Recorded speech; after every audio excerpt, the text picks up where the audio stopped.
Hey, everybody. Welcome to another edition of The Drop. Arda, Öcal here. Greg Wyshynski is not. Some wonderful news to share on that front. But first, let me welcome in our guest host for the podcast for this week, Ryan Clark, who is an ESPN NHL writer. Ryan, thank you for answering the bat call, my friend, and joining us on the show. Hey, thank you so much for having me. It's always kind of fun to see how you and Wish do this. So to be a part of it, and when you asked, I was like, hey, why not? It seemed like it would be a fun time. I hope you have a great Canadian accent. His is terrible, so I mean, anyone's would be better at this point. It's okay. We can save that for later. The reason The man literally has a family and you're choosing violence. This is a great start to the show. To that point, the reason Wish is not here is because him and his lovely wife, Ruby, welcomed a new bundle of joy to the family, posted on social media. Iris Winter Wyshynski was born on Friday evening, January 12th. Congratulations, buddy. Take all the time you need. This is a joyous occasion. Happy to see it, and also happy that baby is already a Devils fan wearing a Devils onesie. Like, get there early, right? You got to start day one. You say that, but now watch Greg's daughter grow up to be a Rangers fan just for the fun of it. That would be a great time in that household if that were to happen, and Wish would be sad every step of the way. So I support it. So once again, buddy, we love you. Congratulations. And we will see you back when you're ready to come back. Let's start the show with a polarizing topic, my friend. The NHL All-Star Jerseys. In collaboration with Justin Bieber and his charity Drew House, he has designed this year's 2024 NHL All-Star Game jerseys that will be featured at the All-Star Game in Toronto, Ontario, Canada. The topic is heavily debated. Are they nice? Are they not? Are they gross? Are they great? A lot of thoughts out there. Very polarizing, like I said. Ryan, your initial reaction to the design? It's complicated just because you look at the last few like a relationship status. Well, yes and no, but you look at the last few years, whether we've seen it be all-star sweaters, teams, coming out with new logos or doing a brand new redesign, or even uniforms for something like an outdoor game or a winter classic. People are going to have opinions, and you're not going to please everyone. Even with something like mascots, like you come out with them and people are like, either this is the greatest thing I've ever seen, or let's launch this into the sun. And it seems like the thing with these all-star sweaters is they're going to be polarizing because, one, everyone has opinions, but two, like the color yellow. Like yellow is one of those colors, yellow or gold, where it's like you got to be really, really, really particular about it and make it work, because it is so bold to where, like, if you use it a certain way, it can work. If you don't use it, it almost becomes a little too overwhelming. And that's why you look at some of the comments on social. And one of the ones that stood out was like, these jerseys look like they belong to Church's Chicken. And like, when you hear or see that, like, you're just like, you know what? I can kind of picture getting a honey butter biscuit while looking at an all-star game. Yeah, they definitely will have those opinions. And honestly, not my cup of tea. I'm not going out and buying one. But then again, this is coming from a guy who absolutely adores the All-Star Game jerseys from the 80s, which were like pylon yellow and a bunch of stars on them, and like the word Campbell written on the front. Like, those were pretty gross to a lot of people. So I love them. I cherish them. But then again, that could be nostalgia too. Here's the thing. This is what I want to say about this. To me, Justin Bieber, one of the biggest celebrities in the entire world, collaborating with hockey, with the National Hockey League, no matter how and no matter what, will always be a net positive, because the visibility will be there, the increase in eyeballs. People outside of hockey will be talking about this, and maybe that design will resonate with people outside of hockey. And if you were to ask me, should we create something? Should we always be creating something for the hockey bubble, or should we try to permeate outside of that bubble and try and please or attract or connect with people outside of that and just the general population? Something like this would probably do a better job than a lot of what we've seen. The Winter Classic jerseys, like the Seattle jersey, was fantastic, but I guarantee you this All-Star jersey is going to reach a lot more non-hockey fans.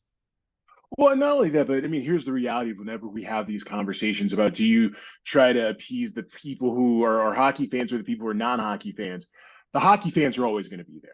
Like they're not going away. They might get frustrated, but they're never going away. It's how do you get that person who isn't watching the NHL, who didn't know the All-Star game was on, and not only didn't know the All-Star game was on, but like how do you find a way to get more fans, especially when, as we know, All-Star games, it seems like unless you're the NBA, they're almost sort of a challenge. Like, how many years do we hear about the Pro Bowl being one of those things where, hey, I'm sick. Hey, I have a family vacation. Hey, I just don't want to go to the thing.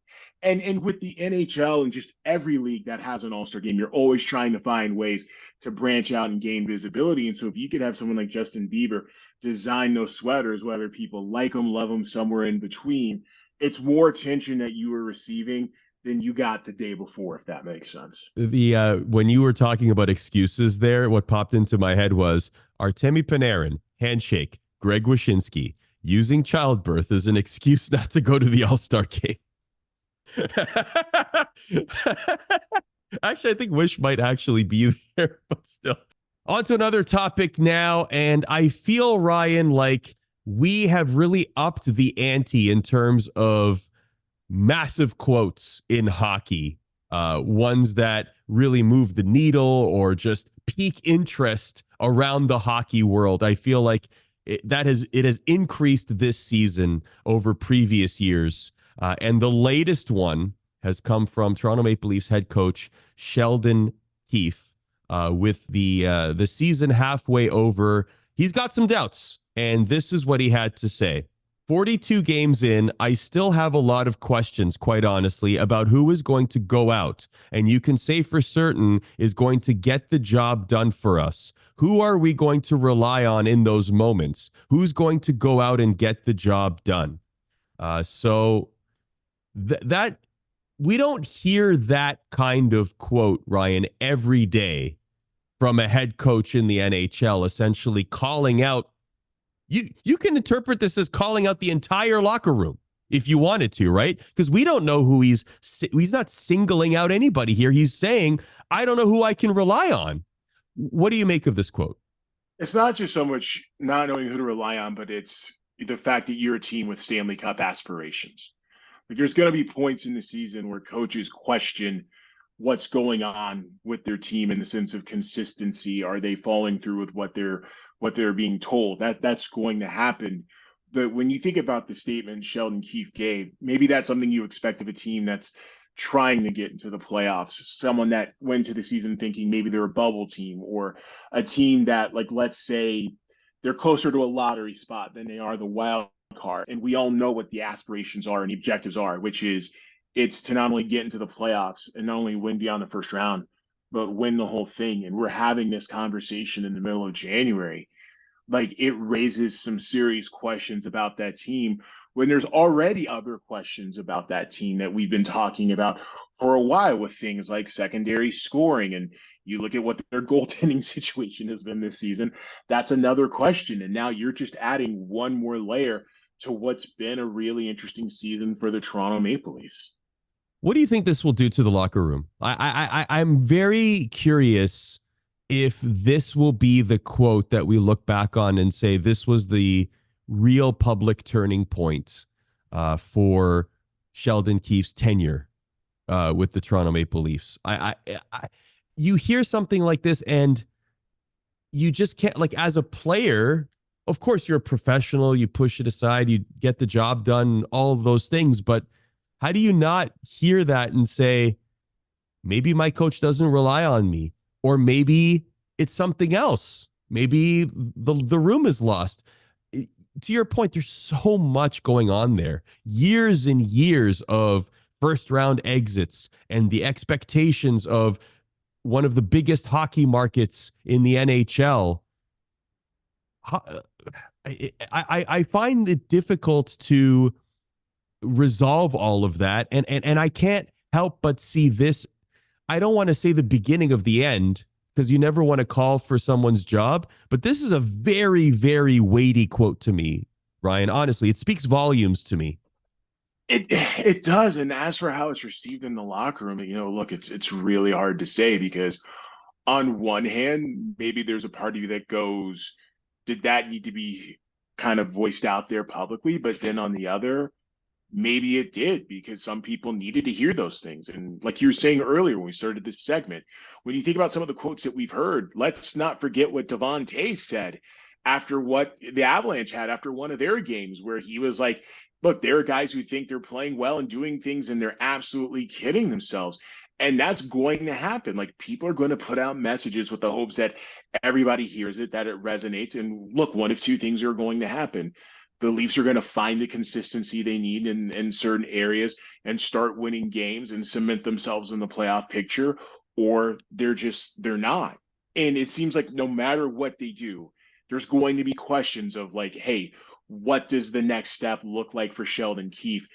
If there is a next step, because again, Mhm. like, this is a team that, like, hey, we look at the landscape of the NHL, and while the Leafs are able to compete, like, what have we seen in the East that's gone down? Like, the Florida Panthers are a team that has had, look, a bunch of different things, like whether they had Andrew Brunette, they've shown that they can win and they can go far. The Bruins are doing the same thing as well. You got the Devils and what they're trying to do. Like, there's a lot of competition in the East, and with the talent that the Leafs have, you have the most consistent in terms of who's been there in terms of your core more than anyone outside from, like, say, maybe at Pittsburgh or Washington. But at Mhm. some point, you've got to get this figured out, because if you don't, then that leaves even larger questions about what does the future look like, not only for Sheldon Keefe, but the Leafs as a whole. Now, I took the one extreme. Let me defend Sheldon Keefe here. The two things that also popped up in my head or came to mind when I heard this quote was one, this isn't a spur of the moment thing. Like, this was percolating. This was clearly, it felt very much like this was building and building and building. Absolutely. And also, this was a deliberate delivery of this quote. Coaches very rarely, Ryan, we know this, coaches very rarely say things publicly unless they believe it will yield maximum result, right? If I'm calling out a Absolutely. player, right? If I'm calling out a player, I believe that that player will react positively to my call out and therefore correct the behavior that I'm trying to correct. This is a tool a coach uses. So maybe Sheldon Keefe said, this is the time, this is the opportunity to say something like this to really light a fire under the butts of the players in that locker room. It's possible, and I'll preface this with, this could probably be the dumbest comment in the history of the show, but it's sort of wild that this is the point that we're having to make, especially when, like, as we just talked about with the All-Star game in the last segment, like, the Leafs are having how many players go to the All-Star game, but yet here we are talking about them in the sense of, like, is this team consistent enough? Are there questions with what they do? Like, the way the coaches handled this, like, was this the best way to go about it? Was this the not the best way? Is he around after this season? Is he not? Again, it's fascinating. But again, if you're the Leafs, this is what you get. You play in Toronto, you know what the deal is. From star players that the Toronto Maple Leafs have in abundance to players that will become stars very soon, emerging stars, rookies in the NHL. The Calder race might become closer than we think, Ryan, and that has everything to do with Connor Bedard's injury. Out 6 to 8 weeks, surgery to repair a broken jaw. Our colleague, Kristen Shilton, reported that he's already back on the ice. He's skating around. She wrote about it. Now, here's the thing. Uh, he's still leading in all of the point categories, right? Goals, assists, points. Do we think he may not be by the time he returns, obviously, but what do you think this really does to the Calder race as it pertains to the amount of time that Bedard has to take off here? It really opens it up, just because when you look at, let's say, the points race, he had about a 9 point gap coming into this week. And there are some players who close that gap. Luke Hughes is a name that comes to mind. Adam Fantilli is a name that comes to mind. Marco Rossi is another name. But then when you look at just sort of the Calder race as a whole, it's fascinating because it feels like one of the players that we're always talking about, but now's maybe getting more attention, is someone like Minnesota Wild defenseman Brock Faber, which, when you look at not only the Wild season with all the injuries they've dealt with, but also what Faber has done, he literally plays in every situation, 5 on 5, power play, penalty kill. He logs the most ice time. He's in the most difficult situations that you can ask of a top pairing defenseman, especially a rookie top pairing defenseman at that. And so it's one of those things where it's like between him, you look at the season that Luke Hughes is having. Like Luke Hughes, as of a few days ago, was on pace to score 50 points this season. The last time a rookie defenseman did that was 2019-20 when it was Cale Makar and Quinn Hughes. And so it's fascinating how this conversation that started with Bedard and very well could end with Bedard could also be one that says, hey, is the Calder Trophy going to come down to maybe two of the defensemen who look to be the next two defensemen in this league that are going to be guys are going to be talked about for a very long time? It's still Connor Bedard's trophy to lose. It really comes down to how much time he misses and how much ground the other players make up. But that's a really good point about Luke Hughes, because we often just look at points, right? Like Connor Bedard had the opportunity to amass incredible point totals, undeniable point totals. And because of this, that may not happen this year, but that doesn't mean, of course, that he's not going to become a giant superstar in the league. And he's already shown flashes of brilliance of that. Adam Fantilli, Marco Rossi, and Luke Hughes, who's in fourth in rookie scoring, which in itself, to your point, is just absolutely terrific. So the race continues. My favorite is still Bedard, but at least it's closer than we thought. Let's go through some quick hits, Ryan. The Oilers are back at it again. They're on a great win streak. They just look terrific. Like what when I say Edmonton Oilers to you today, what do you think? If the playoffs started today, they're going to hurt someone's feelings. Because again, it's that wildness of like the way this season started. It was preseason cup contenders. By the time you get to November, it's like, are they not only going to miss the playoffs, but are they going to be in the Macklin Celebrini race? Whereas if you look at the changes they've made since Knobloch has come in, and if it's not for the Winnipeg Jets, maybe they're the hottest team in the league right now. All the things that were problems with them defensively, you look at how they're playing. They're one of the top 5, top 10 defensive structures in the league with not only goals per game, but things like scoring chances allowed per 60, high danger chances allowed per 60. But then another thing you look at too is the way Stuart Skinner has played. Again, before the coaching changes, there were questions about him and his consistency. But what you're seeing right now is you're seeing a combination of things. They're fast. They're dangerous. They can score. They've got a defensive structure that's getting buy-in from all 5 players. They have a goaltender who's playing really well. Like at this point, if the playoffs were to start today, there could be someone going home in the first round really disappointed because the Oilers have looked that good. A franchise record 11-game win streak. This coming off I think it was an 8-game win streak that they had just pretty recently as they were chasing the franchise record. Like, it's just absolutely incredible. It's almost like I make this joke a lot, but it's almost like Connor McDavid gave everyone else a head start for the Hart Trophy race this year. It's like, all right, you know what? Maybe this year I'll take a month off, see how y'all do. And he's already 6th in scoring with 58 points in 38 games. But listen, he may not catch Kucherov and McKinnon, who are at 72 points. That remains to be seen in the Art Ross race, but still absolutely incredible stuff to your point. Speaking of the Oilers, they may or may not be one of the teams in the Corey Perry sweepstakes. He is cleared to join the NHL again. And there are a lot of teams that he is being tied to. The Toronto Maple Leafs, one of those teams, the Edmonton Oilers, whoever else. When you think of Corey Perry joining a team in the NHL, which team really jumps out at you and why? The Oilers are an interesting one just because you think about the situation surrounding and involving Corey Perry at the moment. Not that they're similar, but we think about the circumstances under which Evander Kane joined. And there are questions about, hey, could this work? Could this fit in? And since Evander Kane has been in Edmonton, he's been one of their more consistent players. And with someone like Corey Perry, not that you're expecting a Vander Kane level sort of production, but he does give you a second and third layer of scoring, something that when you look at the Oilers last season in the playoffs, especially that series against the Golden Knights, that was one of the big differences with those two teams. Like, one of the ways Vegas was able to win was they could rely on everyone for offensive contributions, whereas with the Oilers, and this stat can't be thrown out there enough, unless it was Draisaitl or McDavid, Zach Hyman and Warren Fogle were the only Oilers players to score goals in the games they lost to the Golden Knights. So if you think there would be a team out there that would probably be a strong fit for Corey Perry, the Oilers looks like they could be the one. Yeah, I like him there. I like the secondary scoring thought there, and I think he would be happy in that role. And by the way, speaking of Zach Hyman, since joining Edmonton from Toronto, he has improved career years each season, and he's on pace to do that again. So it's just very impressive. What playing with, as if he didn't play with superstars in Toronto, what playing with different superstars, I guess, or Connor McDavid, Draisaitl will do for your career.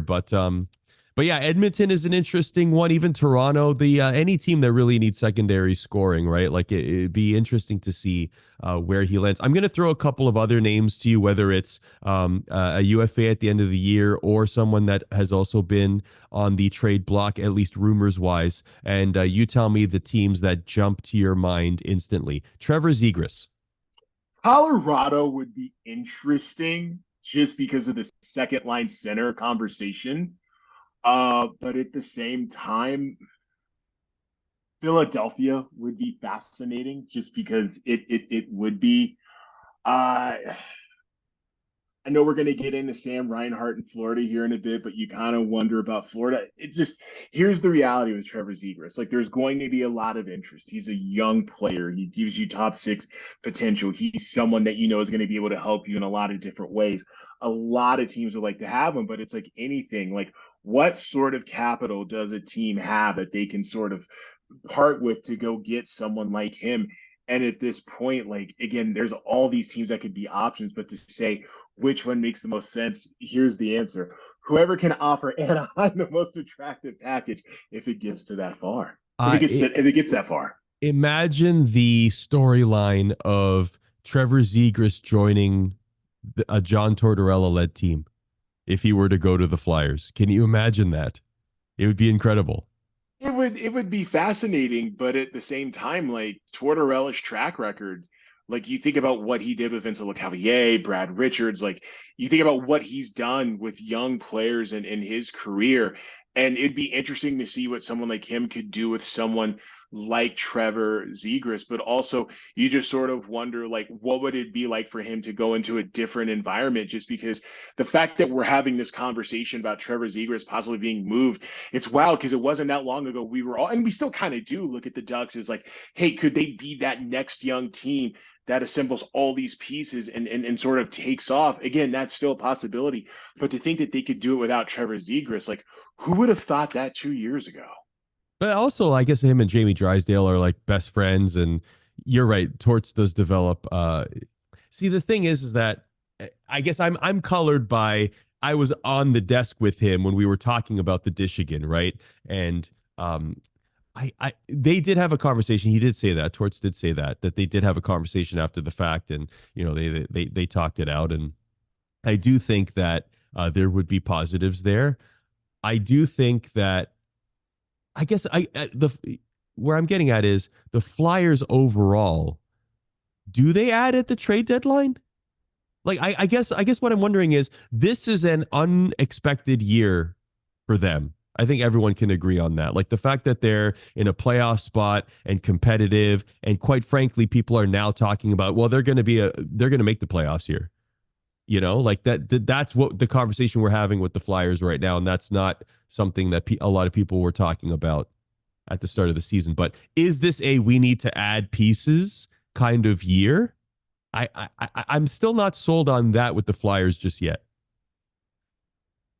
It seems like it's hard to say at this point, just because you think about the teams that have typically been in that position. There have been years and years and years of building. Whereas with the Flyers, in 12 months, they've gone from we're in a rebuild to we're in a playoff spot. And it's not that you don't want to believe in what you're doing, but at the same time, is that necessarily the sort of timeline you want to rush? Because going back to what we were saying about Tortorella and young players, like let's think about the rookies on the team, this year with Bobby Brink, Tyson Forster, another player from last year, Noah Cates, who, like, let's be honest here. If Noah Cates had again, more points in his game, especially with his defensive play, more people would be talking about Noah Cates being one of the better. I mean, he is one of the better young players in this game, but he would get more attention and that capacity. And so, like, if you're the Flyers, you're seeing what you're doing and it's working and working. But all these teams that are at this point, these young teams that are trying to build towards something, they all have to ask these questions of, is this the time to add? And Yeah. if you're the Flyers, like, that's a big one. Maybe the answer at some point is yes, and they make a move, but it's like, to make such a significant move like that, it's about, for them and for any team in that situation, it's about how do you be strategic, not only for this season, but the years beyond. I will give Torts a lot of credit for what he's done in Philadelphia, for what he's been able to do to that team. I'm still not sold on them being buyers at the deadline, but hey, I could be surprised and shocked. Speaking of buying, speaking of money, I wonder what Sam Reinhart will get at the end of the year. He is absolutely lighting it up. 10 goals in his last 8 games. What do you think? Do you think he stays with the Panthers? What do you think his contract will look like? What is in the immediate future, the next several months, financially for Sam Reinhart? It seems like if you're him, staying with the Florida Panthers makes sense, especially depending upon what they do this year. So, like, say the Panthers go to the second or third round of the postseason. He's been at the heart. He's been one of those players who's been at the heart of what's been the best run in franchise history. Like, let's not forget that. It's not like Sam Reinhart is someone who kind of lucked in. Like, no, the talent's always been there. Just by being in Florida, he has given them a 1-2 center situation between him and Alexander Barkov that has made them one of the stronger center duos in the league. So if you're him, there's definitely upside in staying in Florida, but also you might want to see what the market has out there, because there's no question he's going to get paid. In terms of what he's possibly going to get, you would think somewhere in the 8.5 area, maybe 7. The reality is just the way second line centers work in this league is they're going to be one of your highest earners. You look at the teams that have that center depth, like a Vegas, it works out well for them. LA, they granted Pierre-Luc Dubois maybe not had the season people have expected, but the fact is you have Kopitar, Dubois, Philip Deneau. We've seen it with Edmonton from time to time. The teams that have that second line center, it really allows them to do things. And so if you want someone like that, you're going to have to pay for it. So you would think maybe that possibly could be in the neighborhood. But either way, if you're Sam Reinhart, you know you're not only going to get paid, but you're going to go somewhere where you're going to get valued. Yeah, I'm very curious to see what he's currently at 6.5. He's definitely getting well north of that. I mean, could it be what did you say? 7, 8? Let's say starting at 7.75, possibly 8, just because, yes, it's one of those things where the cap is going up, but also it's like when it comes to second line centers, it's sort of that, you're Yeah. going to have to pay them, but like, you want it to be the sort of thing that limits you from being able to go out and do other things. Granted, everybody looks at it for every position, but it's so different if you're talking about, let's say, a top line center or top pairing defenseman. I wonder. Yeah. Okay. 8. 8 seems like in the vicinity of 8. In the vicinity of 8. Yeah, 7, let's say in vicinity of 8. Yeah. somewhere 7.5 and 8. I feel like ittle be closer to 8 than to 7. Let's say eight He's having a five. monster Just now. let's just say eight Let's say five. 9. You know what? 10.5. Nylander. Let's go Nylander. Let's go. Yeah, Connor McDavid. Yeah, that's what we're doing. Anyhow, speaking of picks and prognostications, we have a very special ESPN The Drop NFL playoff guest picker. He is Boston Bruins defenseman Charlie McAvoy. He gave us his picks for the playoff games last week, and he went 3 for 6, exactly 50%. He was right with the Chiefs, the Bills, and the Lions, and he was wrong with the Browns, Eagles, and Cowboys. So he decided he's continuing to give us his picks, and the picks are in, Ryan. We will now give you Charlie McAvoy's picks for the 4 playoff games this weekend. Charlie McAvoy has the Houston Texans defeating the Baltimore Ravens. Charlie McAvoy has the San Francisco 49ers over the Green Bay Packers. McAvoy says, go with the Detroit Lions over the Tampa Bay Buccaneers. And finally, the big main event, the WrestleMania of this weekend in the NFL. The Kansas City Chiefs, according to Charlie McAvoy, shall defeat the Buffalo Bills. Your thoughts on Charlie McAvoy's picks? That Houston-Baltimore one is fascinating, isn't it? Because we've all looked at Baltimore in the AFC this year and have said that this is their year. But when you look at how well the Texans have played, what CJ Stroud has done, how good they've looked in that open game, like really, really good. You can see why someone would say, hey, the Texans are going to beat the Ravens. But that's one where it just seems like maybe for now you would lean toward the Ravens, but everything else you can totally understand. But that Houston-Baltimore one, that's where you're just like, interesting. What about you? Yeah, he's got the Chiefs over the Bills. That's going to be a fun one. That's always a fun one to me. Like to me, it's like that's such a push game. Yeah. Yeah, it's like, win. Man, if the Bill, I kind of want to see the Bills win because I do want to see them in the Super Bowl because I feel like I feel for the Buffalo sports fan. So I would love for them to finally have an opportunity to get to the big dance again and exercise the demons of the 90s and finally get that big win, you know? So that would be my wish for the city of Buffalo, but that's going to be a tough one. So I'm there's not at all surprised. Not at all surprised. So thank you to Charlie for sending us your picks, and he will do that all the way through the Super Bowl. So we're very much looking forward to that, and we'll see if he can improve on his current 50% standing. But to be fair, a lot of us did not see a lot of these wins coming this past weekend, so can't really blame the guy. Some of them were like, wow. Some of them were, but it's fascinating because you look at social media, especially with the Cowboys, and not that we need to go any further with that, but it just seems like after every Cowboys loss, there's two schools of thought. It's either how did this happen again, or people going, are you shocked that this happened? Right. And the meme of the Cowboys turning into the Maple Leafs. It's like the Dallas Maple Leafs or the Toronto Cowboys. Like the whole connection is always there on social media. That always happens when either team inevitably loses in the playoffs. That does it for us here on The Drop. Ryan, thanks for doing this, man. Really appreciate you joining us. Thank you for having me. Yeah, this was a lot of fun. And remember, Tuesdays and Fridays, when you can get your episode of The Drop wherever you get your audio podcasts as well, the NHL on ESPN YouTube. Have a great weekend. We will see you on Tuesday.